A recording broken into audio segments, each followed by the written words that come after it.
Assalamualaikum warahmatullahi wabarakatuh.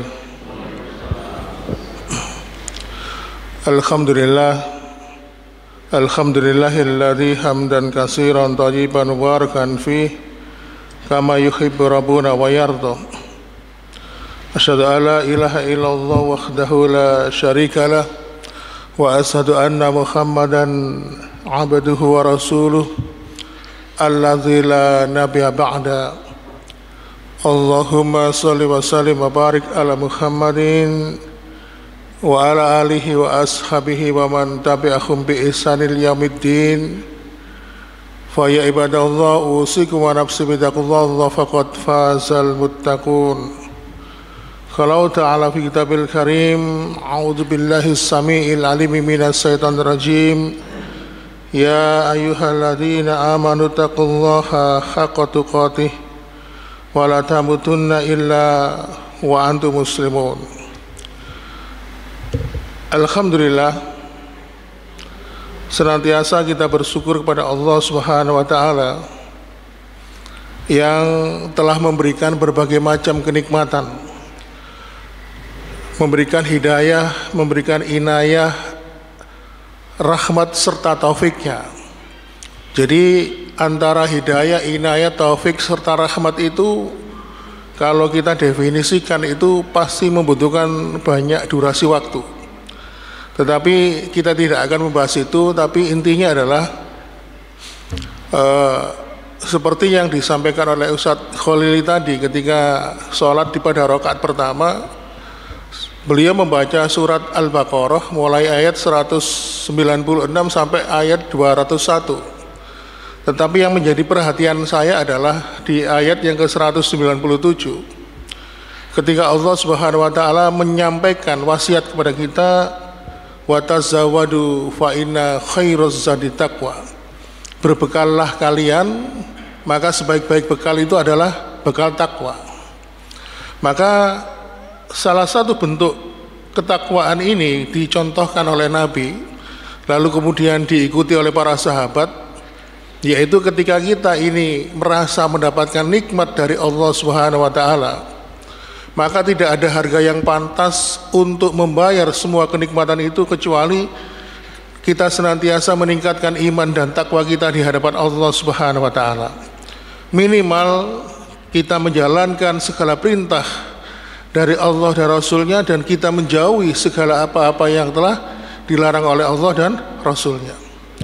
Oleh karena itu, ma'asyiral muslimin, karena apa? Karena Allah Subhanahu wa taala nanti akan membalas semua kebaikan yang dilakukan oleh hambanya, baik itu hamba yang beriman maupun hamba yang kafir.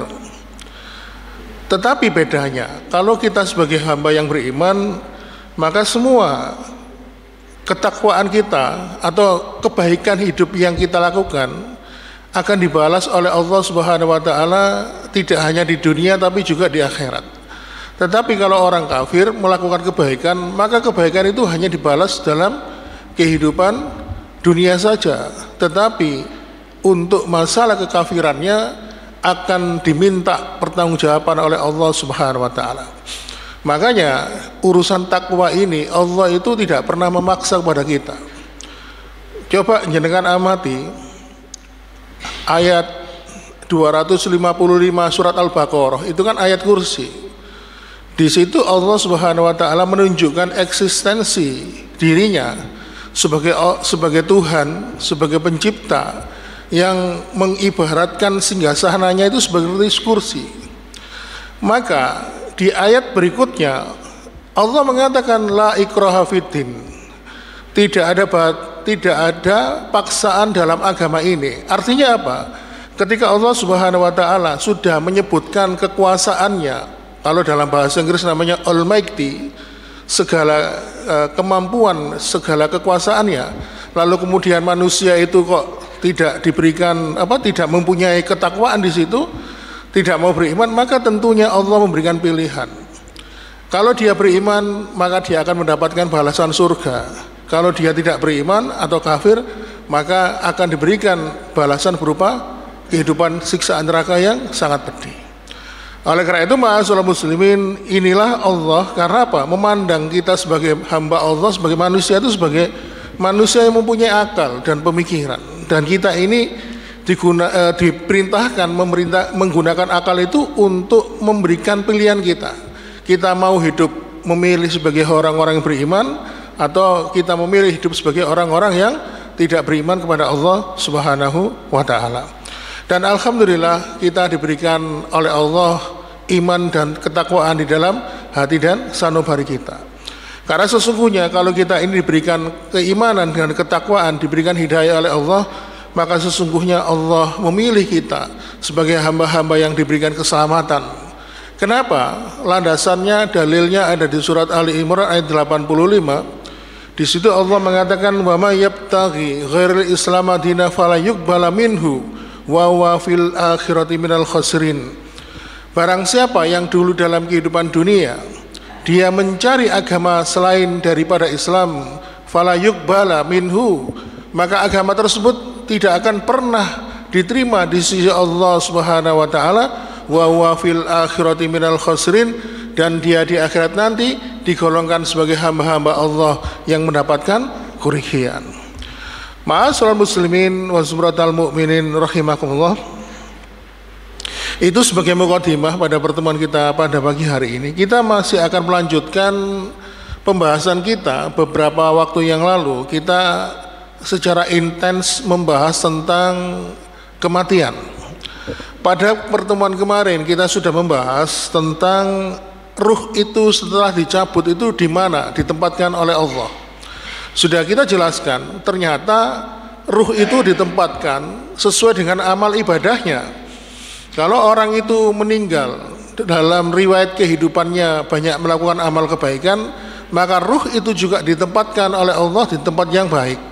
Sebaliknya ketika dalam kehidupan dunia ruh itu banyak melakukan amal kejelekan, maka dia akan ditempatkan di tempat yang jelek. Jadi menunggu sampai nanti sangkakala pertama ditiup, yaitu hari kiamat, ruh itu sudah ditempatkan di tempat-tempat tertentu sesuai dengan amal ibadahnya. Maka pada pertemuan pagi hari ini kita akan memahami hakikat sesungguhnya ruh itu menurut kitabullah, menurut Al-Quran. Kenapa kok kita harus menekankan standar kebenaran itu di atas kitabullah? Karena tidak ada landasan yang lain, tidak ada hujah yang paling baik kecuali Al-Quran.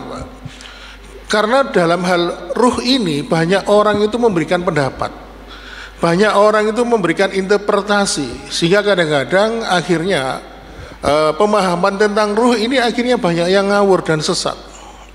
Oleh karena itu ma'asyiral muslimin, Allah Subhanahu wa taala berfirman di surat Al-Isra di ayat ke-85, a'udzubillahi minasyaitonirrajim, wa yas'alunaka 'anir ruh qulir ruhu min amri rabbi wa ma utitum minal ilmi illa qalila. Dan mereka bertanya kepadamu Muhammad tentang ruh, maka katakanlah ruh itu termasuk urusan Tuhanku, sedangkan kamu diberikan pengetahuan hanya sedikit. Jadi ruh itu ya min amri rabbi, urusannya Allah, bukan urusannya Muhammad, bukan urusannya kita. Makanya kita ini diberikan pengetahuan ya illa qalila, diberikan pengetahuan ruh itu hanya sedikit. Sehingga akhirnya apa? Kalau ada orang yang mengatakan ada ruh bergentayangan, maka kalau kita melihat pengertian dari surat Al-Isra ayat 85 ini, tidak ada keterangan bahwa ruh itu bergentayangan, tidak ada ruh yang tidak tenang dan sebagainya. Ma'asyiral muslimin, hari ini ditunjang firman Allah di surat Az-Zumar ayat 39 ayat ke-42.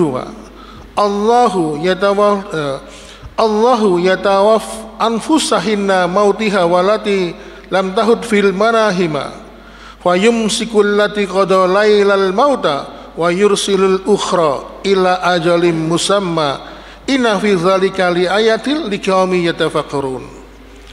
Allah memegang ruh seseorang pada saat kematiannya dan memegang ruh seseorang yang belum mati ketika dia dalam keadaan tidur. Maka ditahan nyawa orang itu yang dia tetapkan kematiannya dan dia lepaskan ruh orang yang belum ditetapkan kematiannya. Sungguh pada yang demikian itu terdapat tanda-tanda kebesaran Allah bagi kaum yang berpikir. Jadi di dalam surat Az-Zumar ayat 42 ini memperkuat surat Al-Isra ayat 85 tadi. Yang mengatakan kulir ruhu min amri rabbi, sesungguhnya ruh itu adalah urusannya Allah. Maka kita dapat memberikan pemahaman kalau ruh itu ada di dalam genggamannya Allah, maka ruh itu kalau sudah keluar dari jasad tidak bisa kemana-mana, ya, tidak bisa gentayangan, tidak bisa mendatangi keluarganya, tidak bisa menampakkan diri. Karena apa? Karena semua ruh itu ada di dalam genggaman Allah Subhanahu wa ta'ala. Kalau misalnya ada yang mengatakan ruh itu bergentayangan, berarti sama saja menuduh Allah itu enggak becus mengurus ruh. Jadi sekali lagi, ruh itu min amri rabbi, adalah urusan dari Allah Subhanahu wa ta'ala. Dan ruh itu digenggam Allah dalam dua kondisi, seperti yang diterangkan surat Az-Zumar ayat 42, yaitu ketika kita mati, maka ruh itu ada dalam genggaman Allah. Dan kedua adalah ruh kita ketika sedang tidur. Maka kalau kita belum ditetapkan takdir kematian kita, ketika terdengar suara alarm bangun jam 2:30, kring gitu, langsung ruh itu dilepaskan oleh Allah, kembali masuk ke jasad kita, dan kita akan dihidupkan kembali oleh Allah Subhanahu wa ta'ala. Nah, pertanyaannya, kalau ada orang yang sudah nyetel alarm jam 2:30, terus dia kok milih tidur lagi, berarti tidak datang ke sholat subuh, berarti dia lebih milih mati. Logikanya begitu, Pak. Ma'asyiral muslimin, makanya kenapa ketika kita ini bangun dari tidur, Rasulullah SAW itu mengajarkan kita sebuah doa. Alhamdulillahilladzi ahyana ba'dama amatana wa ilaihin nusur. Segala puji bagi Allah yang telah menghidupkan kami sesudah mematikan kami, dan kepadanya lah kami dikembalikan. Ma'asyiral muslimin wa sumratal mu'minin rahimakumullah. Karena ruh itu ada dalam genggaman Allah, ya, maka artinya selama ruh kita ini dalam genggaman Allah, maka Allah pun bisa berkehendak mempertemukan ruh kita dengan ruhnya orang yang sudah meninggal. Tentunya ketemunya di alam mimpi, ya. Ma'asyiral muslimin, maka kalau ada orang yang ketika tidur bermimpi bertemu saudaranya yang sudah meninggal, itu memang sudah diterangkan, dan ada beberapa riwayat, ya, yang menceritakan bahwa ruh itu bisa bertemu dengan keluarganya yang sudah meninggal. Ya, misalnya dalam sebuah riwayat yang disampaikan oleh Sabit bin Qais radhiyallahu an, ketika ada perang namanya perang Yamamah. Perang Yamamah itu adalah perang yang memerangi nabi palsu Musailamah al-Kadzab. Dalam peperangan itu, ya, seorang sahabat yang bernama Sabit bin Qais itu memakai baju besi yang mahal harganya. Nah, ternyata Sabit bin Qais yang punya baju besi yang mahal ini meninggal dalam peperangan tersebut. Rupanya karena Sabit bin Qais meninggal dalam keadaan memakai baju besi yang mahal, sehingga akhirnya ada salah seorang pasukan itu yang tertarik, sehingga akhirnya diambillah baju besi itu, lalu dibawa pulang dan disimpan. Lalu kemudian ma'asyiral muslimin, ada salah seorang temannya, sahabatnya yang bermimpi bertemu Sabit bin Qais. Dalam mimpi itu Sabit bin Qais mengatakan begini, aku wasiatkan kepadamu, tolong jangan anggap ini hanya mimpi belaka. Tolong, aku wasiatkan kepadamu, tadi ketika aku mati, ada seseorang yang melewati jenazahku, lalu dia mengambil baju besiku. Rumahnya di sebelah sana, pojokan sana Pak, RT 4 RW 3. Rumahnya pokoknya pojokan sebelah sana, menghadap selatan, ya katakanlah begitulah. Nah, baju besiku ini disembunyikan di bawah pelana kudanya. Lalu kemudian seseorang yang tidur tadi, yang bermimpi Sabit bin Qais, akhirnya terhenyak dan terbangun.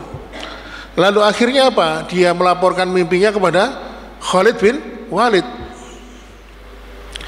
Akhirnya sama Khalid bin Walid mengajak beberapa orang sahabat rombongan ngecek, oh ternyata benar. Orang yang rumahnya di sebelah sana, pojokan sebelah sana menghadap selatan itu ternyata orangnya benar. Lalu diperiksa, digeledah, di bawah pelana ada baju besi yang harganya mahal, milik Sabit bin Qais. Nah, kisah ini sahih Pak. Dari para ulama mengatakan, menceritakan bahwa ruh orang yang meninggal dunia bisa bertemu dengan ruhnya orang yang sudah meninggal, orang yang masih hidup, ya. Ruhnya orang yang masih hidup di alam mimpi itu bisa bertemu dengan ruhnya orang yang sudah meninggal, dan ini landasannya ada di dalam Al-Quran disebutkan dan di dalam beberapa riwayat hadis. Nah, kemudian ma'asyiral muslimin, itu kisah yang pertama. Kisah yang kedua yaitu menceritakan orang yang masih hidup tidur, dalam tidurnya bermimpi dengan orang yang sudah meninggal. Kisah kedua ini disampaikan riwayatnya ini dari seorang sahabat Anas bin Malik dan sahabat Malik bin Al-Huwairis radhiyallahu an, yaitu menceritakan sosok seorang laki-laki yang bernama Abu Kilabah. Abu Kilabah ini sahabatnya Ibnu Abbas, ya. Jadi ceritanya itu ada seorang laki-laki, seorang prajurit yang dia bertugas di perbatasan, sedang patroli mengelilingi perbatasan itu untuk ngecek. Sayup-sayup terdengar ada seseorang yang berzikir. Nah, kalau kalau dilihat orangnya pasti mungkin gagah, ya, rupawan, tampan dan menarik penampilannya. Ternyata apa, ma'asyiral muslimin? Ternyata laki-laki yang ditemukan oleh prajurit ini, yang akhirnya kemudian diketahui bernama Abu Kilabah, ternyata laki-laki yang sudah tua renta, tinggal di gubuk yang reot, ya, gubuknya sudah reot mau rubuh. Dia dalam keadaan cacat Pak, tangan kanan kirinya buntung, begitu juga dengan kedua kakinya juga buntung, dan beliau dalam keadaan sakit. Nah, yang menjadi perhatian dari prajurit yang sedang patroli tadi, ternyata Abu Kilabah itu mengucapkan alhamdulillahilladzi, ya, segala puji bagi Allah, ya. Artinya dia memuji kepada Allah atas segala nikmat yang dia berikan. Cuma kalau melihat realitasnya, tangannya buntung, kakinya buntung, dia dalam kondisi sakit dan dalam keadaan buta waktu itu, terus tidak ada yang ngurusi dia. Lalu akhirnya apa? Prajurit tadi bertanya, loh, kalau jenengan lihat kondisinya seperti ini, kenapa kok malah mengucapkan bersyukur kepada Allah Subhanahu wa taala? Lalu kemudian Abu Kilabah mengatakan, sesungguhnya Allah masih memberikan aku lisan untuk bisa berzikir, mengingat Allah Subhanahu wa taala. Akhirnya singkat cerita, Abu Kilabah pun meninggal dunia. Lalu ma'asyiral muslimin, Abu Kilabah meninggal dunia. Setelah diurus pemakamannya, malam harinya prajurit yang tadi ketemu Abu Kilabah itu bertemu dengan Abu Kilabah di mimpinya.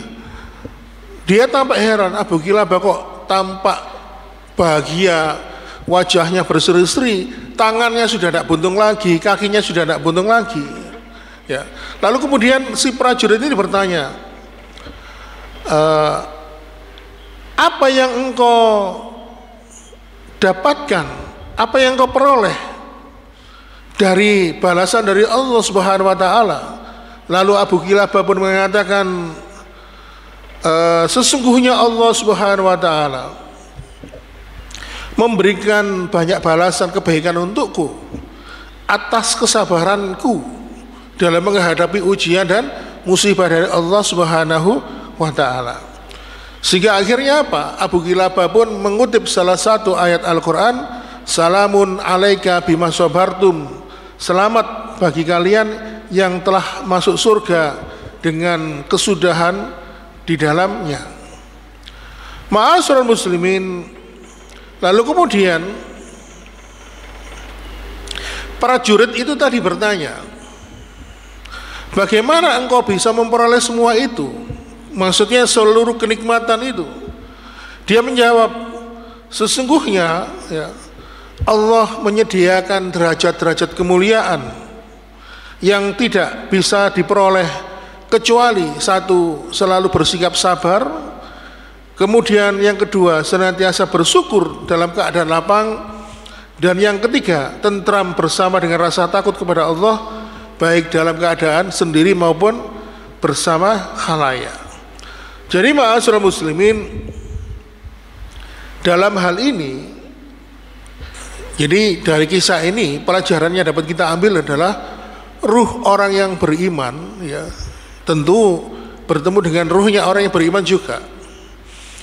Ruhnya orang yang sedang tidur, dia masih hidup, belum ditentukan kematiannya, bisa bertemu dengan ruhnya orang yang sudah meninggal. Makanya kadang-kadang kalau kita itu merasa rindu dengan saudara kita yang sudah mendahului, kadang-kadang salah satu bentuk hadiah dari Allah itu kita mungkin dipertemukan oleh Allah, walaupun sekedar di dalam mimpi itu hanya sekedar bertegur sapa.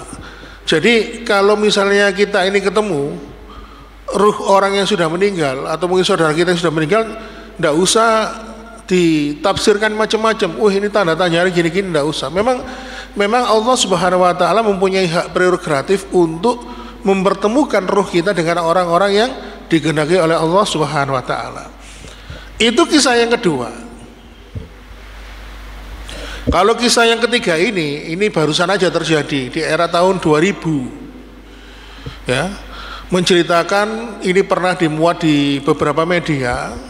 Tetapi kisah ini tidak bertentangan dengan kisah yang saya sebutkan tadi. Kalau dua kisah di atas tadi itu kan ada riwayatnya ya, ada riwayat yang sahih.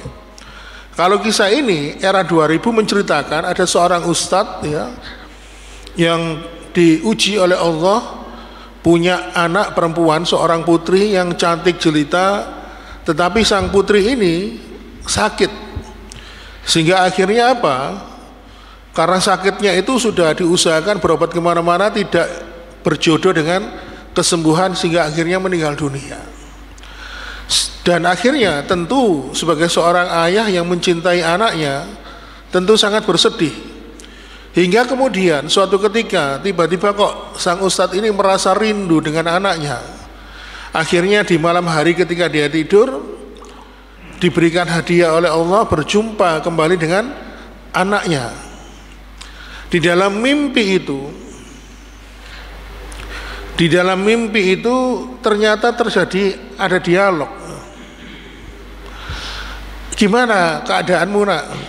Terus sang anak itu mengatakan, alhamdulillah bi, Allah Subhanahu wa taala memberikan seluruh karunia dan rahmatnya kepadaku atas kesabaranku dalam menjalani musibah ujian dalam kehidupan dunia.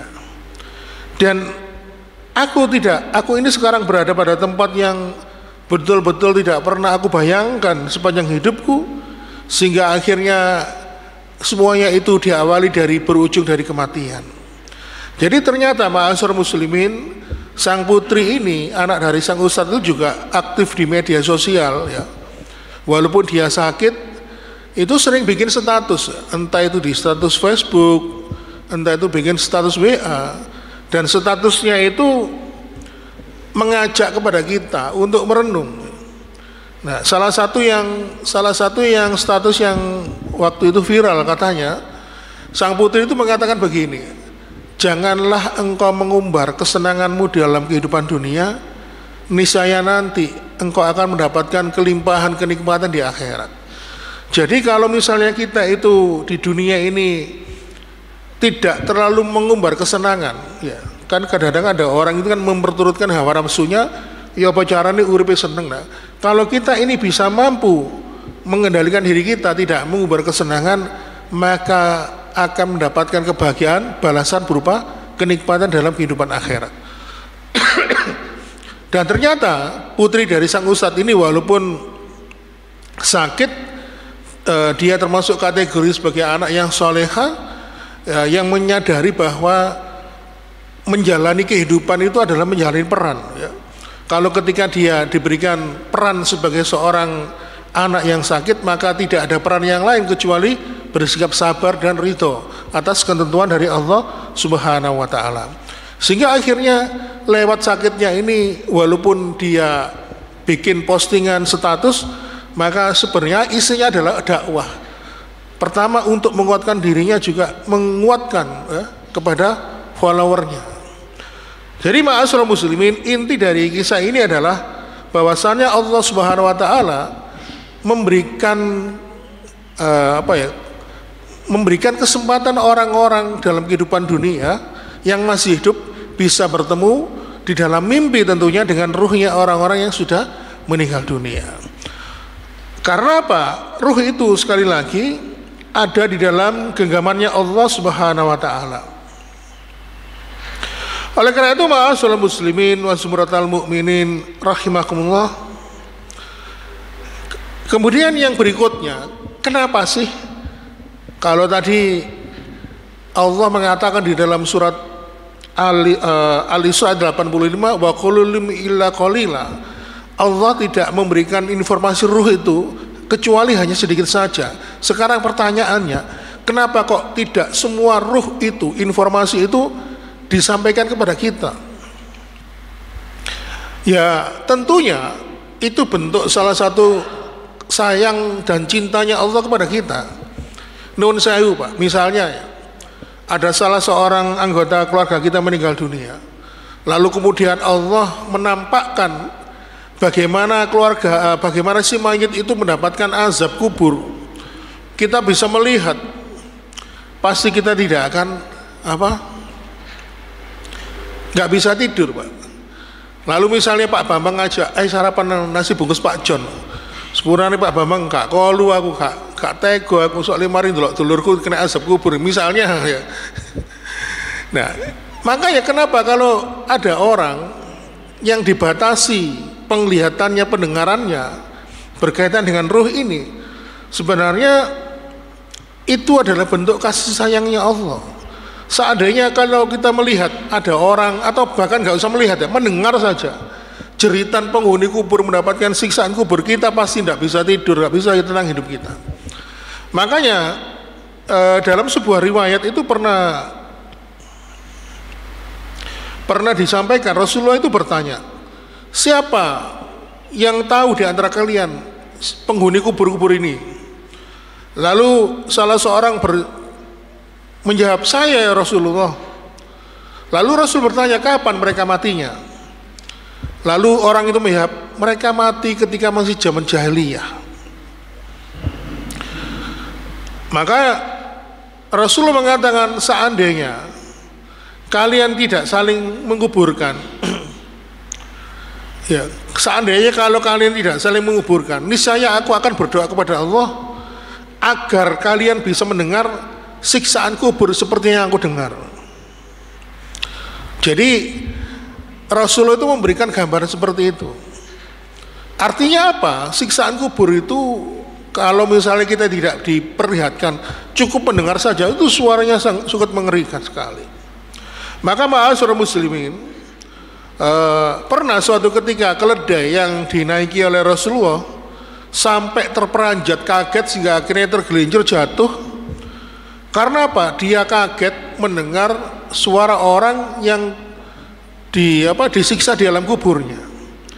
Sehingga akhirnya apa, ma'asyiral muslimin, Rasulullah SAW mengatakan seandainya seseorang itu mendengar seorang mayit yang disiksa di alam kuburnya, pasti dia akan pingsan. Itu baru siksaan yang ditimpakan seorang mukmin, apalagi kalau ditampakkan. Oleh karena itu ma'asyiral muslimin, makanya di dalam surat Al-Isra Allah mengatakan wa ma'utitum minal ilmi illa qalila, dan tidaklah diberikan ruh kepadamu kecuali pengetahuan itu hanya sangat sedikit saja. Baiklah ma'asyiral muslimin, karena durasi waktu maka kita batasi pertemuan pada pagi hari ini. Insya Allah kita akan bersua kembali, mudah-mudahan Allah Subhanahu wa taala memberikan kesempatan kepada kita untuk dapat berkumpul kembali dalam momentum yang sama, dan tentunya insya Allah pembahasan kita masih berkaitan dengan ruh, tentu dengan subbab pembahasan yang lainnya. Mohon maaf bila ada kekurangan. Baiklah kita akhiri dengan bacaan doa kafaratul majelis. Subhanakallahumma wa bihamdika asyhadu an la ilaha illa anta astaghfiruka wa atubu ilaik. Wassalamualaikum warahmatullahi wabarakatuh.